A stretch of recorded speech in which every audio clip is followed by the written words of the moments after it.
Hello, everyone. I am Frances Caballo from Social Media Just for Writers, and I am so pleased and so excited to have Dave Chesson. Is that how you pronounce your last name, Chesson?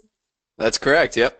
He is Mr. Kindlepreneur, and so I have a short bio for him, and I'm going to read that first, and then we're going to get right into this webinar. And he's worked with multiple New York Times bestselling authors like Ted Decker, as well as top writers like Pat Flynn and Jeff Goins. Wow. He's even consulted with L. Ron Hubbard Publishing Company and has written the book Description for Battlefield Earth.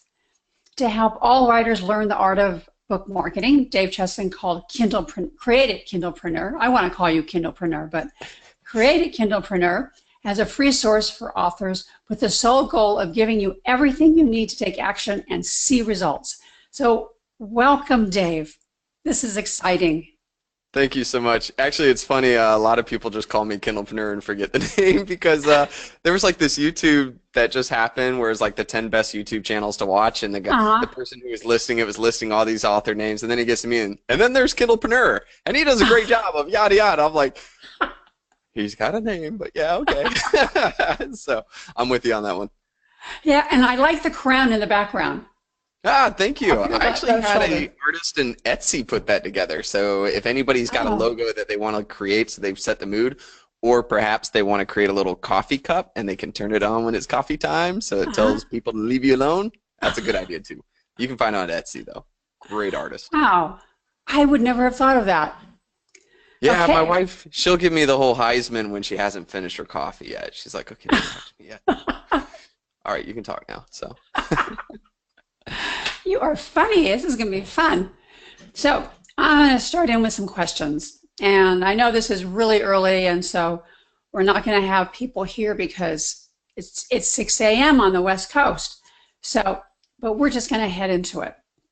So you offer some really cool tools on your website. I love your website.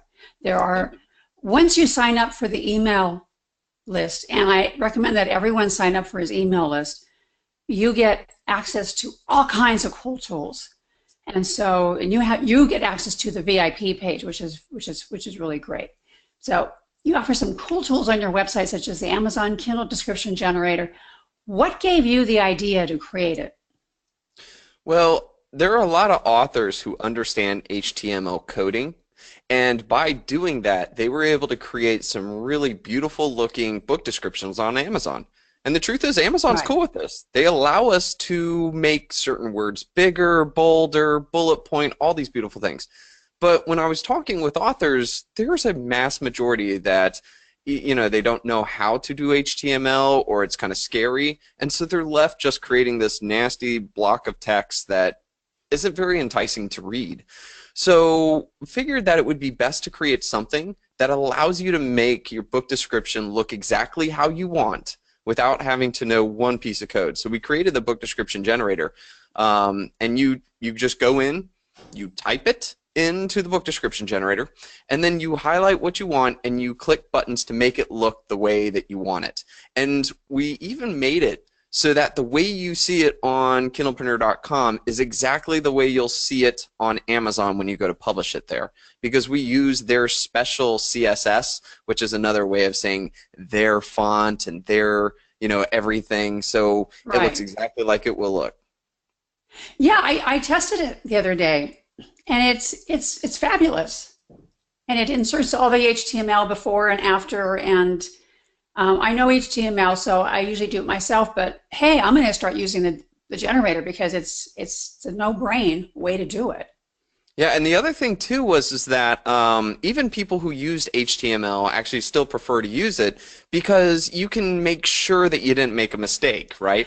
A lot of people were making their HTML, making their book description, and then they go to hit publish, and they're like, oh no, like they got to wait until it updates on Amazon, and then they see it, and they're like, oh my goodness, or maybe they even forgot.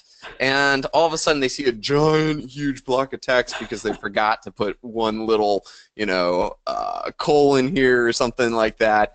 And next thing you know, it's like ugly. And so really you can just use it, make sure that it looks the way you want, click get the code, It's right there. You don't even have to sign up to use that. And then just copy and paste it right in, and now you got a beautiful book description that you know is going to look the way you want it. Yeah, you just described me. I mean, I know HTML and I'll use it when I'm creating my Kindle book, and then it won't look right and I'll have forgotten a code, and then Kindle will tell me, no, you didn't do this correctly, and I have to search for the code that I didn't do correctly. So Right. heck, I'm just going to start using your tool. Well, and That's the really other good. thing too, for some of the advanced people out there, is that when they would try to, do a next line or something, they might use like the paragraph HTML. Sometimes they'll use a line break HTML. They look very different on Amazon. And some people, you can tell, use the wrong one because all of a sudden it's like line, huge space, line, huge space, and it just is like, oh, like, and they don't understand why they didn't. So we were able to make it so that you can see that it doesn't look ugly. And so I'm a big Yeah. fan of it. I even use it every time I go to publish.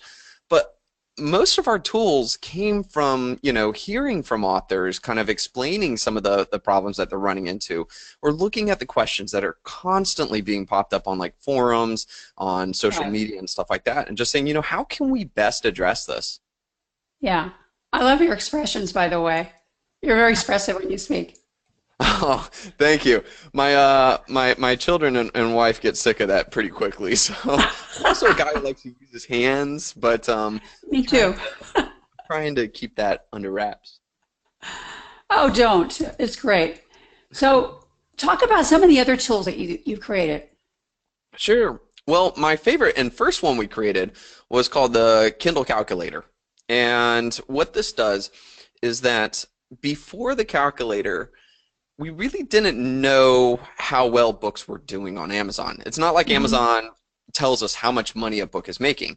All we could infer was how well books are doing relative to other books, okay? And the only indication of that is the Amazon bestseller rank. And the Amazon bestseller rank it's a number from 1 to 4.7 million or however many ebooks there are. Okay, and they have a same thing for books as well. It's just a different range as well. So you would look at that number and it would say like 152,000. Well, okay, is that good? Is 152,000 meaning that this author is making money? Or is that, ugh, like, don't, nope, no books on this subject are making money. So what we did was that we took the calculation, we broke it down, and we used some hardcore data from from all these other companies that track. We used other authors that were making sales, and we basically figured out what the Amazon bestseller rank calculation is. Hmm. And we put it into this calculator. So all you have to do is just take the Amazon bestseller rank of any book, okay, and put it into the calculator. Now here's the cool part. If you're taking the ebook Amazon bestseller rank, then make sure to click ebook and you'll get that number. If you put the book Amazon bestseller rank into it, then click book and you'll get the book number. And what it tells you is how many books per day this person is selling, okay? So you can take the ABSR, put it in, and now know if that author is actually making money or not. And if it comes back and says 9 books, then multiply that by the price and the profit they're getting from Amazon, and now you know how much money they're getting. This can be valuable for a couple of reasons. Number one, if you're thinking about writing on a certain subject, right, you can Hmm. go and look at the books that show up for that search term and check to see if they're making any money. You may find out that, yeah, there's a lot of books on this particular subject, but none of them are making money. And that means that Yeah. there's no market on Amazon searching for that book. Or you could also find that, wow, look at that. These books on this particular subject are making lots of money, but they've got horrible covers and a really bad title and description. And that's a great indication that, hey, if I can do better, if I can write a better book, cover better subjects, beat their cover, things like that, I now know that I'll naturally be the #1 choice and I can make that much money and probably more. So it has a very important factor in trying to figure out whether or not there is a market on Amazon looking for the book you're thinking about writing. Another thing that's really fun too is that, especially for us, there are a lot of people out there that kind of, that claim to be huge authorities or, big time best-selling authors and things like Right. that. not that I'm saying to judge people, because that's not what I'm going for here, or to not trust people, but let's face it, it is the internet, right? But you can always look at their books, put their Amazon bestseller rank into the calculator, and actually see, if they really are a best-selling author, or were they once a best-selling author. Um, you know, so it's a little bit of a checksum to kind of give you an understanding of how others are doing. But let's try to use it for good, though. Yeah, yeah. I'm not a proponent of causing fights on the internet. No. I Those actually happen. that tool also, and I was looking at one best-selling author and not a best-selling author, and then I plugged in Mark Dawson's figures, his rankings, and wow, he is a best-selling author. Yeah, He's Mark selling Dawson lots is of just. books. And the beautiful part is that Mark Dawson continues to sell no matter what he does. Like, I've got a lot of respect for what that man does, him and his Oh team. yeah. But yeah, that's one beautiful use of it, is to really see how people are doing, but more importantly, to see how that niche is doing, or how that subject Right. matter is doing on Amazon. Yeah. Yeah. So we actually have a question, and Yes. it is for those of us who are not advanced. Please explain HTML and how to access it. Well, so HTML is basically like computer programming or website programming. It's like the code that kind of tells the web browser, so, the Google Chrome or Safari, what to show, okay? And on Amazon, they have certain code that you can use, and they even tell you what code you can put to make words look a certain size, or bold or italics, bulleted, numbered, those kind of things. If you type into Google book description generator or Amazon book description, I believe my description generator should show up #1 in Google. Click that, and there's a whole article that explains. It has the book description generator up there, so you don't need to learn HTML, but under it, I have a full explanation on how to build it by hand if you want to, and the exact resources you can go to see exactly how Amazon says to do it. I always love to put the source material inside of my content, so you can check that out. I hope that answers your question. Yeah, and I think of HTML as if you are doing your own blog on WordPress. And if you look at the text side, not the visual side, you'll see all these codes, and that's what HTML is. It enables you to highlight something or italicize something or make a space or make a paragraph. Yeah. That's right. And to go just one more step on that, so HTML, like we just said, was this is a paragraph, this should be this or look this way. That's HTML. Then CSS, which is something I mentioned before, is called like cascading style sheets. That's what it stands for.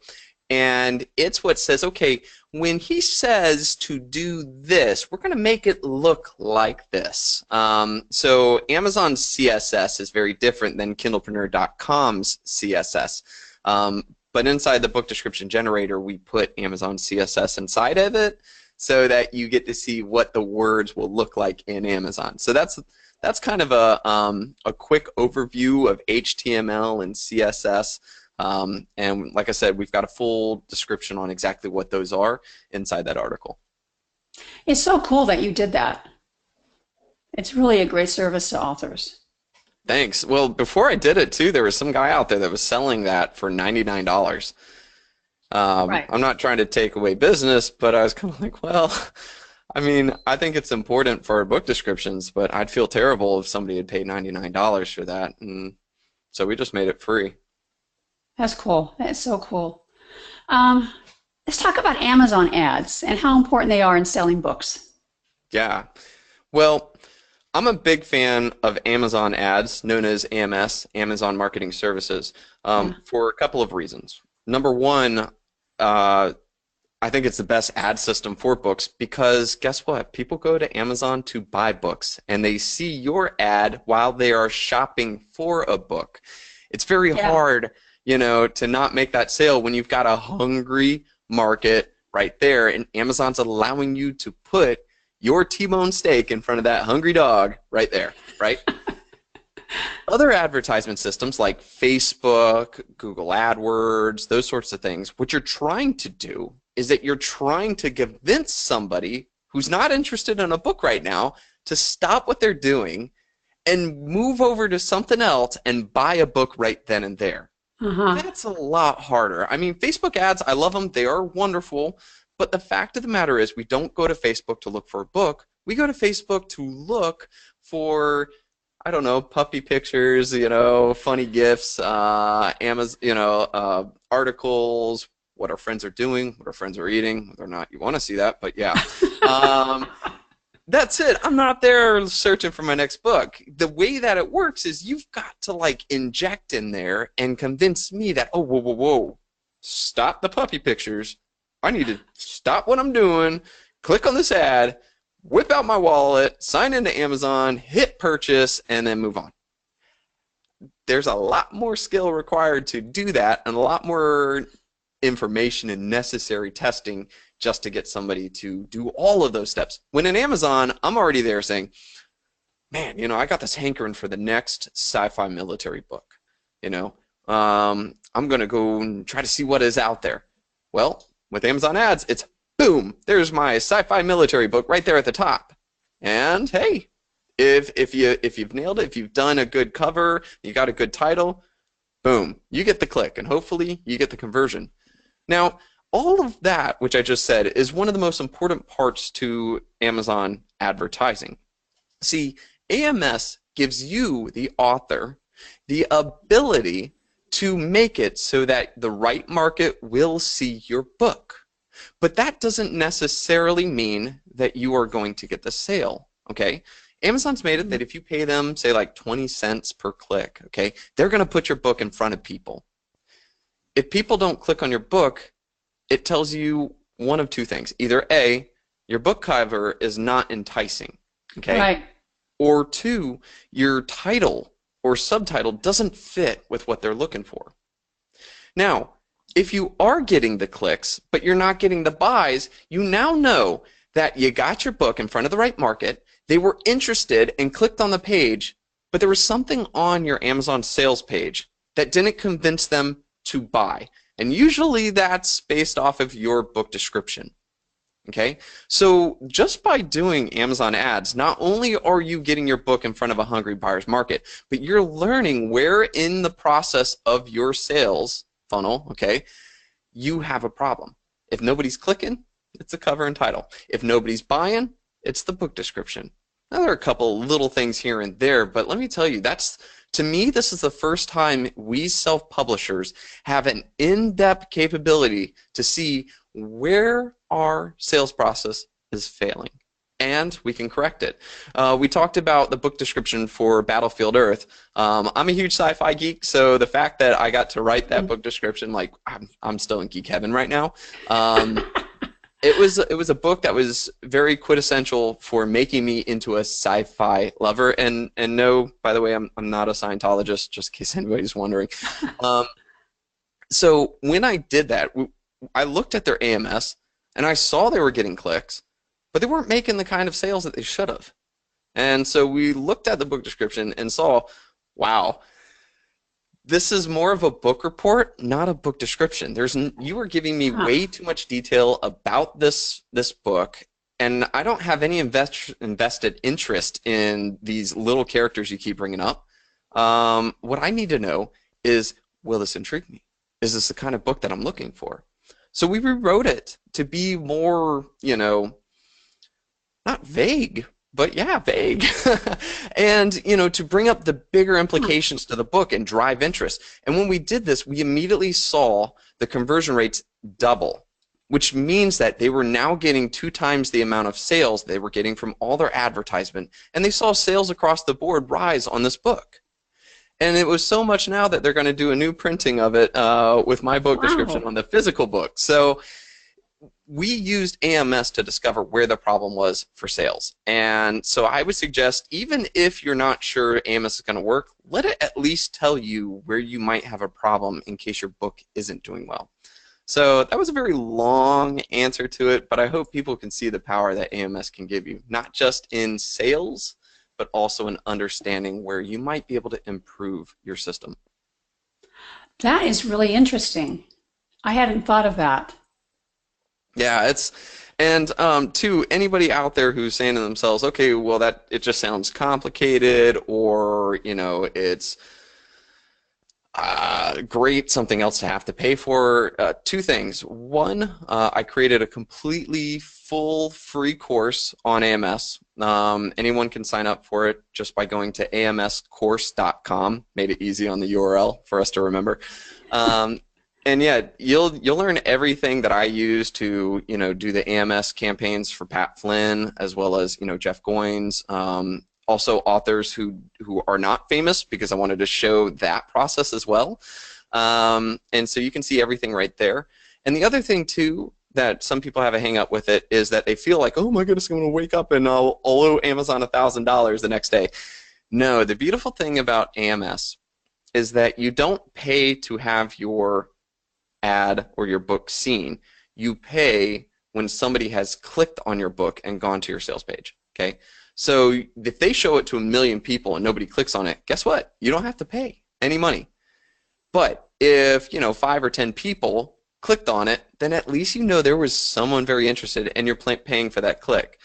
Now you're not paying hundreds of dollars or even dollars per click. You're usually paying somewhere around 20 cents, 15, and I try to work to get it to 5 cents per click. And you'll learn all about that inside the course. Wow, 5 cents a click, that's incredible. Yeah, and you can also set the total amount of money you want to spend per day, and Amazon will show your ad until you reach that limit, and then they'll stop your ad for that day and they'll do it again the next day. So you as the author are in complete control on how much money you're spending per day, and you can continue to monitor so that you can see that, hey, I'm actually making more money than I'm spending. Yeah, absolutely. Well, that was great. That was really a great answer. It was very complete. So, and I liked how you said that if people are clicking on the ad, and you said it means you probably have a great cover and it's the right topic, but they're not buying, it's probably the description. Yep, they got there. We know they're a hungry buyer, right? We know they're shopping for a book. They're shopping on a subject that pertains to your book. Your book enticed them to click on it. Something didn't make them buy. And again, really the only thing that happens that they haven't seen before they click is your book description, right?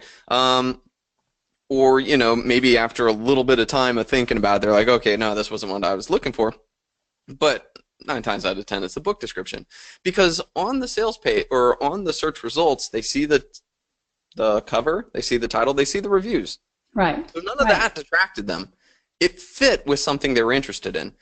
The key is, did your book descriptions make them buy or not? Did it drive enough curiosity? Did it tell them the benefits they would get from reading this nonfiction book? Did it have a call to action? There's a lot of things there that can really help you out. We have 2 articles that I think are really important if you are trying to figure out how to build your book description. One is, I think it's titled Back Book Blurb. Just type that into Google, it should show up number 1. And the other one was a case study where I went through exactly what I did with Battlefield Earth. And those 2 tie in hand to kind of help you see the process. Back book blurb, I'm going to look at that. Absolutely, yeah, absolutely. And I'm terrible with descriptions. I'll give you guys one tip that I 100% absolutely recommend you take to heart when you do this. Okay, this is the best thing I recommend for you. When you go to write your book description, or better yet, when I go to write my book description, I spend 80% of my time focusing on the first sentence and 20% on the rest. And the reason being is that first sentence is the hook. Okay? Most people are lazy. Most people, we're just shopping. We're quick to just hit back. I'm going to quickly look at the sales page, and I'm going to read that first sentence. And if it doesn't interest me, I'm gone. If it does, I'm either just going to hit buy, or I'm going to hit show more, because let's face it, Amazon doesn't show all of the book description. They used to like 3 or 4 years ago, but then they wised up.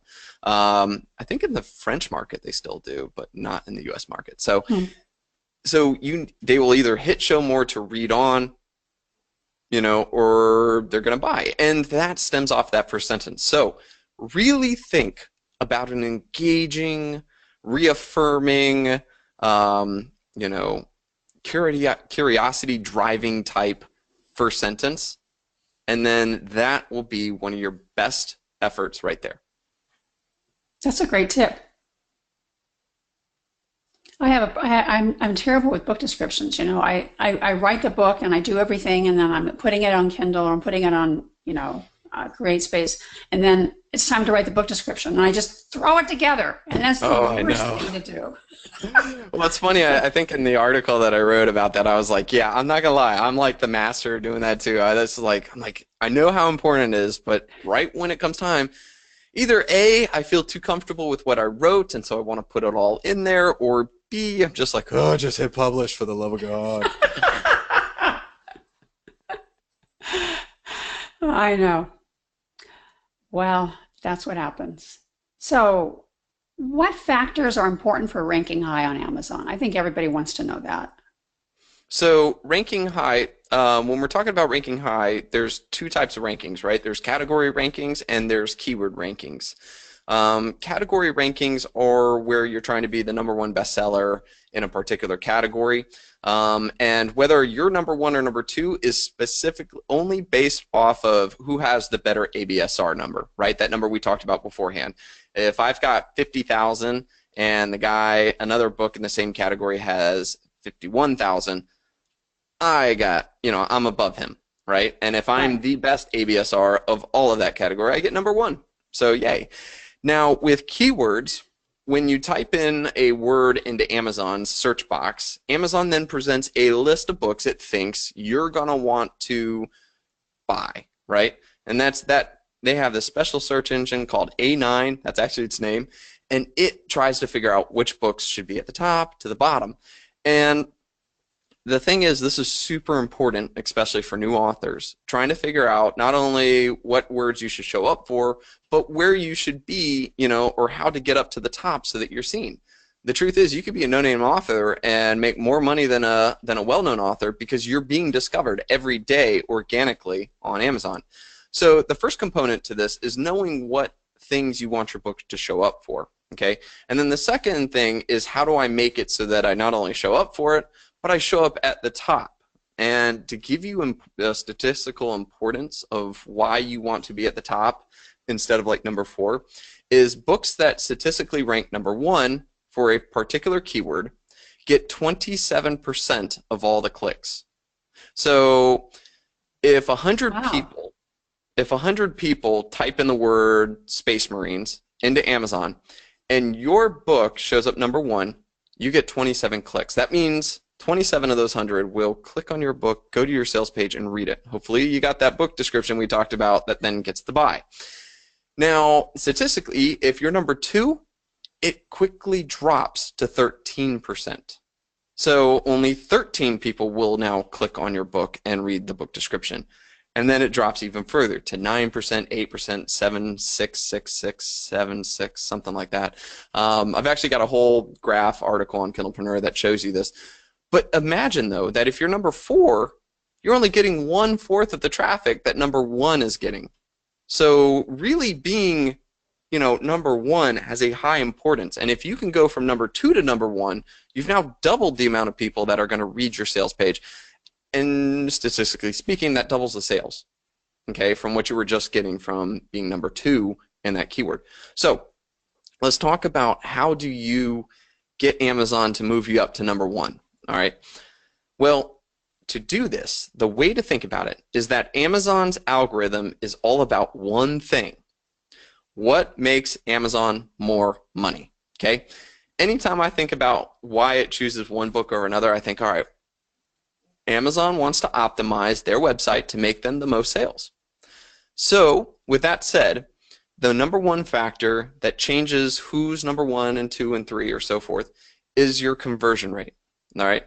If somebody types in Space Marines and they click on my book the most and they buy my book more than any other book, I get to go #1 because it's proven to Amazon that when people type in Space Marines, I'm the number one book that people want to buy. I'm the one that actually serves the customer the best.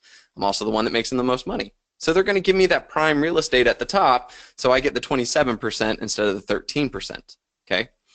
So how can we kind of benefit from this? Well, if you've just published a book, here's one trick that I absolutely recommend you try, is that if you know of certain people that want to buy your book, instead of giving them the link to your book, instead tell them, yeah, just go to Amazon, type in Space Marines, find my book, click it, and buy it. Because what you just showed to Amazon was that, okay, people who type in Space Marines want this book, not the book that we have at number one. And quickly, Amazon will put you up at the top.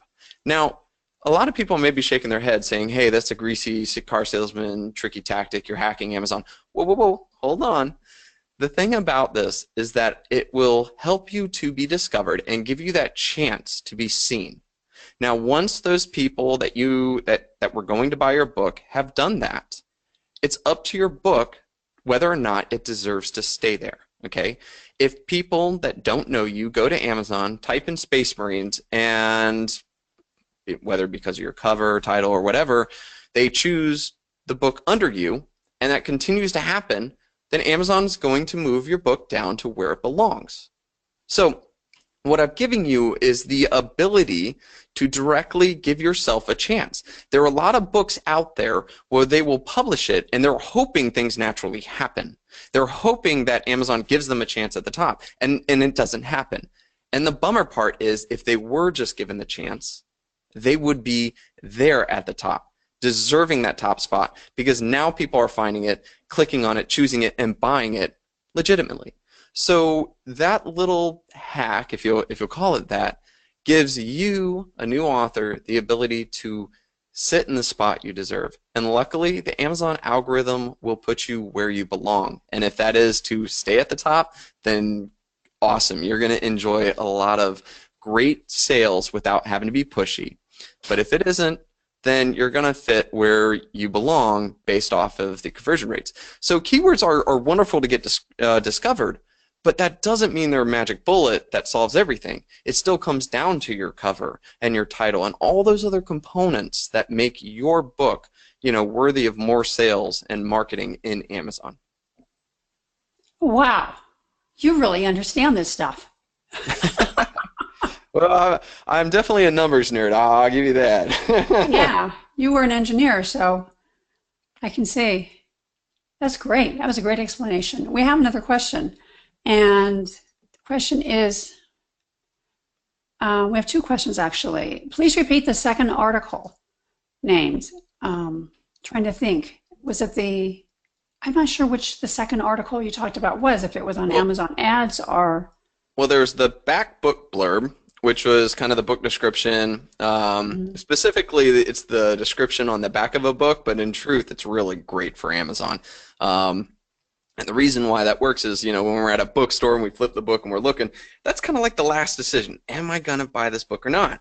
Well, Amazon's technically the same way. So that's a really good article for that. The second article, I think, I don't think it ranks in Google, but if you go to kindlepreneur.com/blog, I believe it's the third article down or something, how I wrote the book description for L. Ron Hubbard, or Battlefield Earth, I think is the title. I hope that's what you were asking for. Yeah. Okay, we have another question.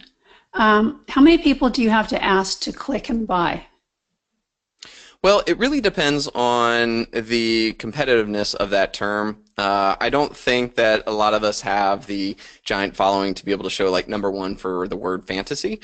But if there's only a couple of competitors or something like that, it can only take like 2 or 3 people, to tell you the truth. I worked with Carol Tice of MakeALivingWriting.com, and she wrote a book. I can't remember specifically. It was about like how to blog, or how to, I think it was called How to Blog, actually. And that's very competitive. But I told her it would probably only take 10 or less people to just type in how to blog and purchase her book. And sure enough, she shot right up to number 1.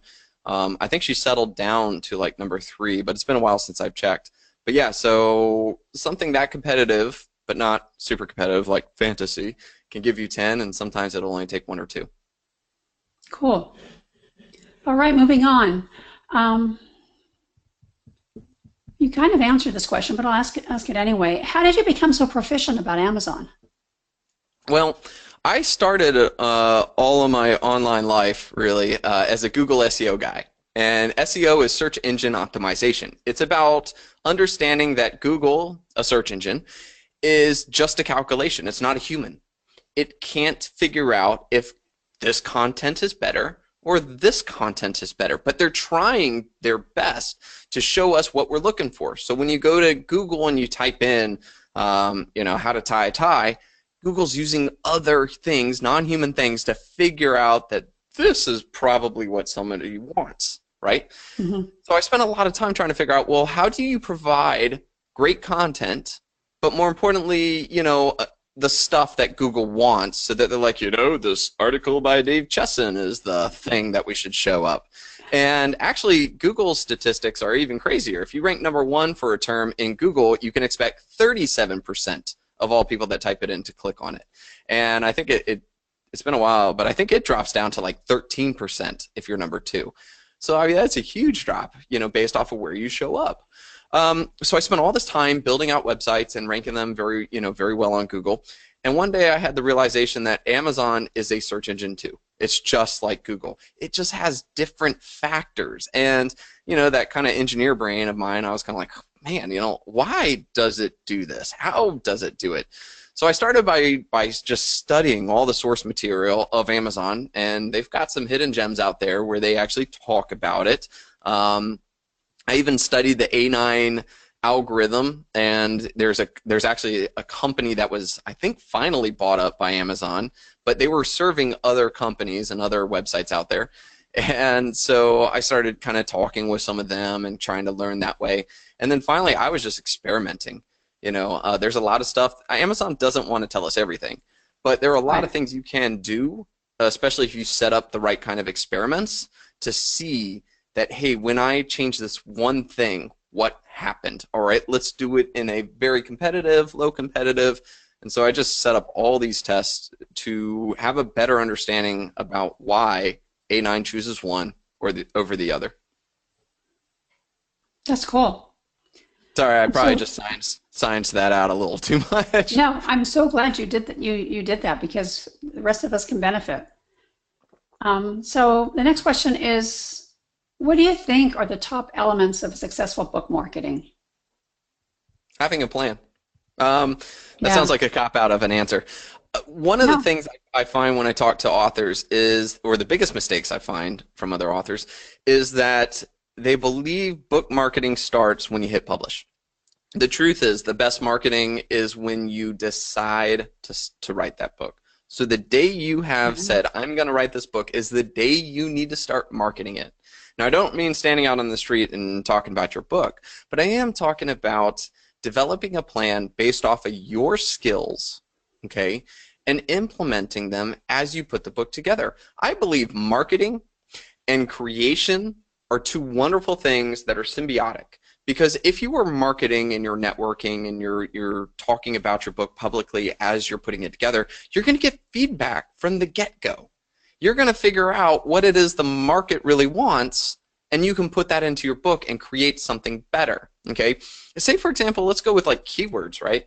That's one of those things where people decide to look at the keywords when they're ready to publish. It's just like the book description, right? You're there at Kindle Direct Publishing, you're ready to hit publish, and it's like, oh, what are your 7 Kindle keywords? You're like, oh, I better just quickly throw this up there. Oh, book description. Well, it's about such and such. That's good enough. Click. But the truth is, I think keywords are one of the first things you should do and should be a factor in your decision of whether or not you want to write that book or not. If you do keyword research, and I've got a full step-by-step process on how to do keyword research, just type in Kindle keywords into Google, and it should show up #1. But notice that I use Google as my way to find articles. But anyways, when you do your keyword research right, you'll find out a couple things. You will find out what people are typing into Amazon, so that's good to know, right? You'll find out whether or not people are buying books for that particular search term, and you'll find out if you have a chance to rank for that, okay? Now, if you find keyword terms that have enough people typing it in, that they are buying books, and that you can beat those books, congratulations, you've got a foot into the market that will allow you to be established whether or not you have a name or not, a giant email list or not, or a huge website or not. You know that you can depend on Amazon to make some sales for you. That's huge. That's a validator in my mind, right? However, though, Yeah. if you've done that research, okay, and you have found out that, darn it, there's no one on Amazon buying the kind of book that I'm about to write. That doesn't mean you can't write the book, okay? But what it does do is it tells you right then and there that if you decide to write this book, you cannot depend on Amazon to make the sales for you. Instead, you now have to have a marketing plan that involves you going out into the internet somewhere, finding that perfect market, grabbing them by the collar, and dragging them to your Amazon sales page. Now, if you're a famous author and you've got a huge email list, then that's not going to be a problem, right? You just email that market, aka go find them, because there they are, right? And give them the link, they click it, they go to the Amazon sales page, and they buy it, right? But that's an email list. Maybe you're Mark Dawson and you have phenomenal Facebook advertisement skills.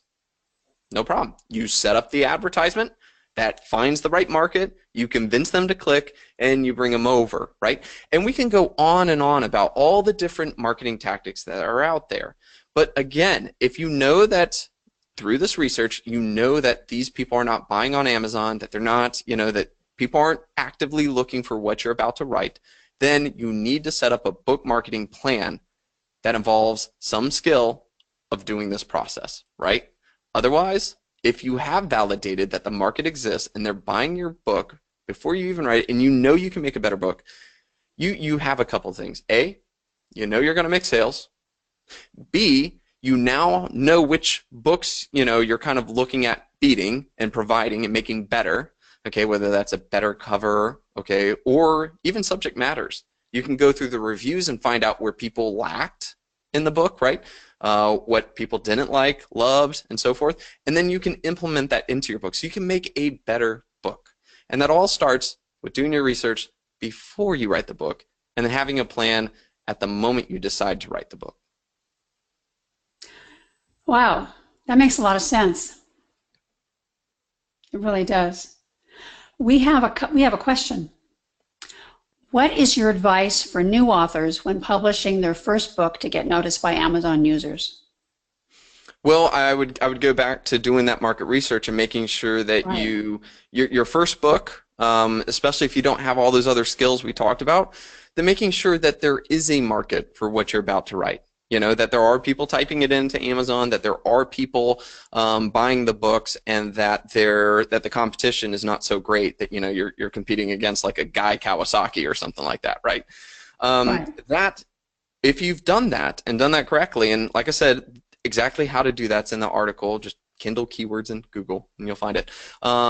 Once you've done that, you will now have a way to ensure that you're discovered, that your book shows up to people on Amazon. Whether you have a name or not, or all that other stuff, you'll at least be seen.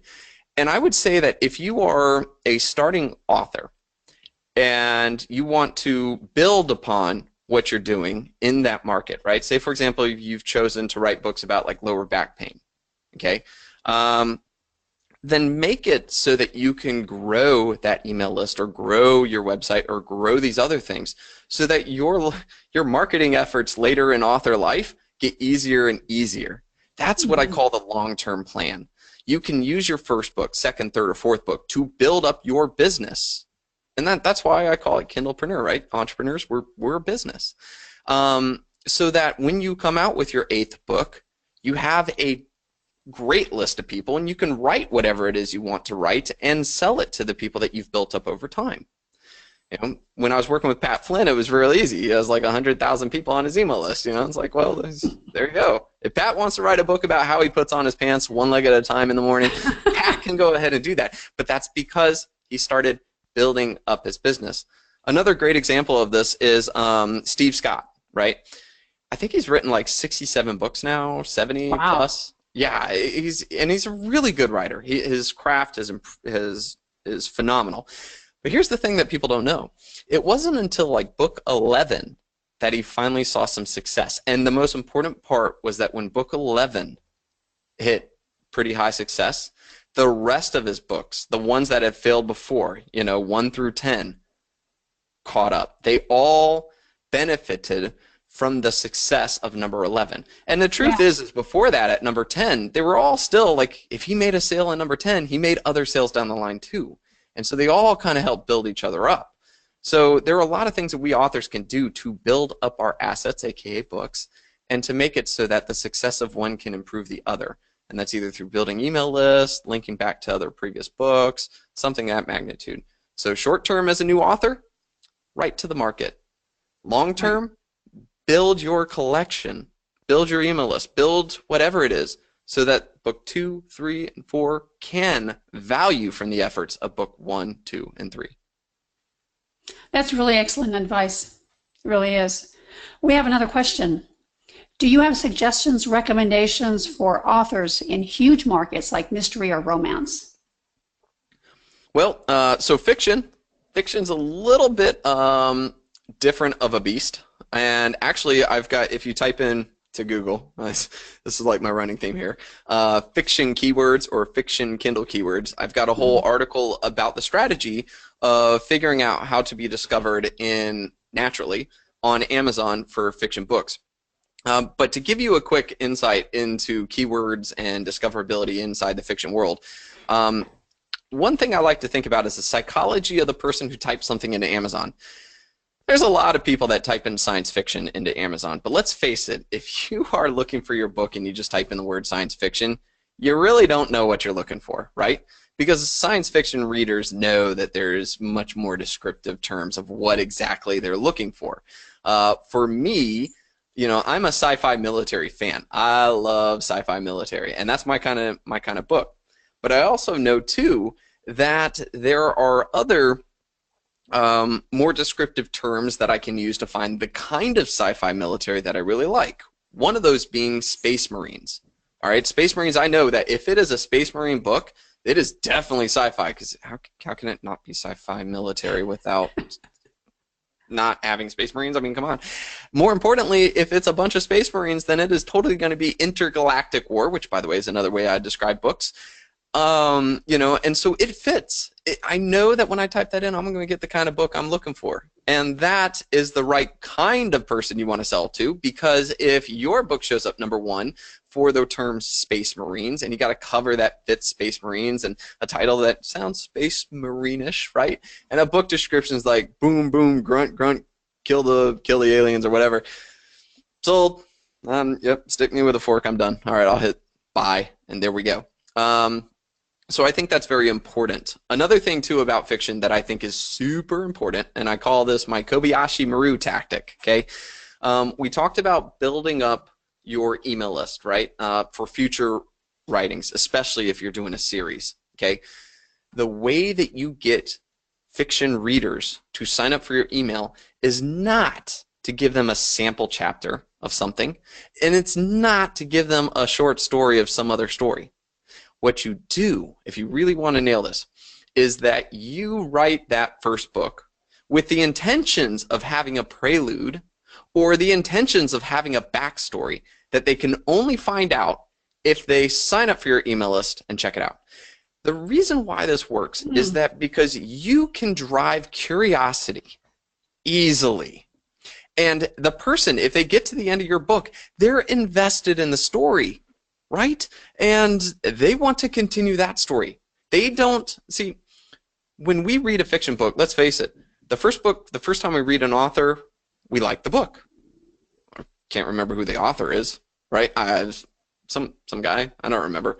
But if I've read the second book, maybe even the third book, I'm going to figure out who that author is, because, man, this person has finally proven to me that I like them, and you're now starting to brand yourself. So when you do the Kobayashi Maru tactic, and the Star Trek people out there know why I call it that, but when you do the Kobayashi Maru tactic, okay, you're not only giving, I'm already invested in the story, I'm much more likely to be invested in the same story, but that little secret part, so I will definitely read that. But now I've read 2 things of yours. that is so much closer to creating a fan than just having readers. So use that tactic to quickly build up your email list of the right kind of people, the people who finished your first book, the people who love your story.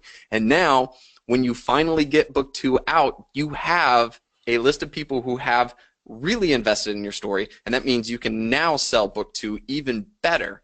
So that's a wonderful tactic that's out there. And finally, too, I'm going to put out there very quickly is I think Facebook ads is wonderful, is a very good platform for fiction authors as well if you have the intention of building up your email list. So I kind of glossed over a lot of information there. I apologize, but I hope that answered your question. That's great. Now, I have another question, and you kind of touched on it, but I'm going to ask it anyway. When someone understands Amazon as well as you do, how important do email lists and platform become? Well, I think they're very important. You can definitely, so like I've got a lot of books out there. I use pen names on all mine, and each one of them, you know, sits at the top of a ranking in its niche, and it's very cool. You know, they do well. You can definitely do well enough financially for that. But the truth of the matter is that those, you know, bring in a certain amount of money every month. But if you want to grow your business, it's very important that you build off of your previous work. Every time I write a new book, it's a completely new project, right? But say, for example, Kindlepreneur, there's over 100,000 readers per month on that website. It would be very easy for me to just write a book about book marketing, use my platform, use my email list to sell it, and I would probably make a significant amount of money from that. I don't, because I feel as though the whole purpose of the website was to give that information away for free. So why, you know, take it and make it into a book per se. But again, it's a wonderful opportunity for us authors. And if you're a fiction author, oh man, I cannot stress the email list enough, because you need to turn readers into fans so they'll buy your next books. They love your sci-fi military. They're going to love your next sci-fi military because they love your writing. But how do you cultivate that relationship so that you bring them from a reader on to being an actual fan? And that comes from constant capability of being there for them, for providing your content for them, and continuing to drive that relationship to the next step. And how do you drive that relationship to the next step?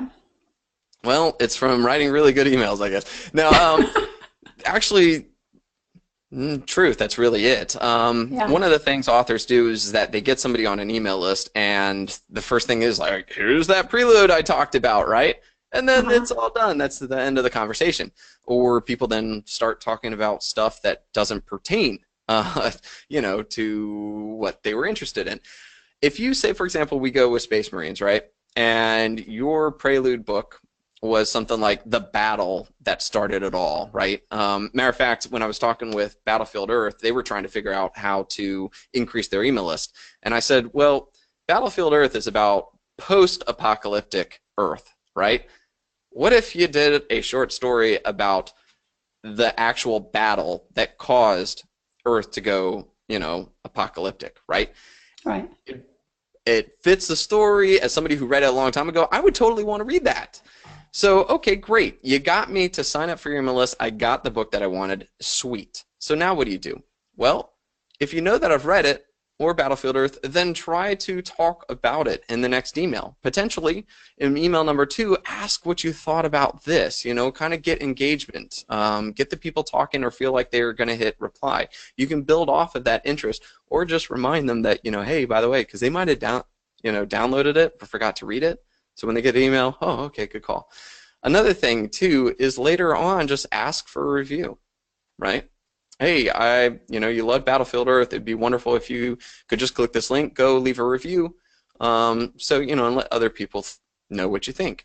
A couple of things you can do with the email is build a relationship with other authors in your niche or in your area. You know, if there are other back pain authors, or if there's other sci-fi military authors or something like that, then contact them and say, hey, you know, because we can't write a book every month or every week, right? So we got to keep our email list warm. So find out when they're coming out with their next book, and then, you know, read it. I think it's much better. I can tell when the author hasn't read the book and they're recommending stuff. but read it and then talk about it and let your fans know about it. And then when you go to publish your book, that author will do the same. You can help dramatically increase your reach to other sci-fi military readers just by doing that one thing. There's a whole list of things you can do with the email, but the key is to make sure that you have a plan and that you're using it as a time to cultivate that initial interest, but also brand yourself as an author, not the title of the book. I want people to know me as Dave Chesson, not as Kindlepreneur. No, I'm just kidding. But you know, I want people to be like, oh man, I love Dave Chesson sci-fi military books, instead of, oh man, I loved that book called such and such, right? And that comes from getting to know me. One last thing too that I'll add to this is I think author bios are a very important aspect to cultivating that relationship and building your brand as an author. Because one of the mistakes I see a lot of authors make is that when they write the bio, honestly it reads like a curriculum vitae, a resume, you know, or even worse is that it doesn't even pertain to the subject that we wrote. If you are a sci-fi military writer, then your bio should be about the sci-fi military-esque things, okay? For me, I would put in there, you know, 11-year military veteran for the U.S. Navy, nuclear engineer, and all-around nut. You know, and then I would have some, because most likely my sci-fi military book would have humor, so it would be a very humorous bio, right? Right. You know, these are the things that you should put in there. Don't put in there, you know, I've always had a love for books. I like to read a lot. My dog, you know, Skippy, sits by the fireside, you know, while I read my books. Like, I'm not saying that's wrong, but that doesn't fit the sci-fi military feel. Like entertain me, you know. John Scalzi does a wonderful job of this. I swear, if you read his bio, he's a super famous sci-fi writer.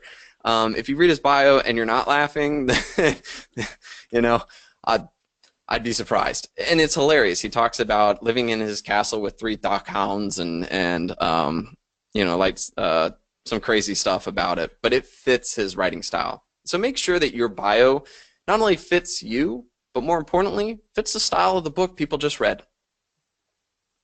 That's great advice. I've heard that before, and I think it really works. So I Well, have and one thing taken. is that Go ahead. if we just finished a whole book and we liked it, what's the first thing we do? We You read want to know the about the author? right. I want to know about this crazy guy, or you know, more about how I can connect with them, or learn more about their next book or their other books. Right. That's your opportunity to finally say, "Yay! I'm more than just a book. I'm a person. Hi, here I am. I hope you like me. You know, or I hope you like this, and then want more because I can provide." Right. It is not a resume. It is not a boring blurb. It is your time to shine and get on the stage for what you just created, which was a great book. So make sure to put that effort in there. You know, I could talk to you for hours, Dave. You have so much information and you explain things so well. And this is such a complicated field, but you make it so simple. So, and you offer such great services for indie authors. I just really applaud you for that. Well, thank you so much. And like I said, it's been absolutely great being here and an honor. Yeah, and I noticed that you're a Red Sox fan. Oh yeah, I'm a diehard Red Sox fan. Well, I have taken up an hour of your time, my gosh. And so we should probably bring this to a close, but I just sincerely want to thank you for being on the program. It's just been a joy to talk with you, and I've learned so much. And I've written down notes on, I'm going to be providing backlinks on the blog post that I write. And so sincerely, thank you so much, Dave. I just so appreciate you being here. No problem. And thank you guys for getting up early in your morning for this. And if you guys have any questions, maybe I went over something way too quick. If you go to kindlepreneur.com and I've got a contact me page, click on that. Send me over questions. I'll make sure to answer them. Great. All right. Well, we are going lights dim right now. So thank you so much, Dave. It was a pleasure having you. Thank you.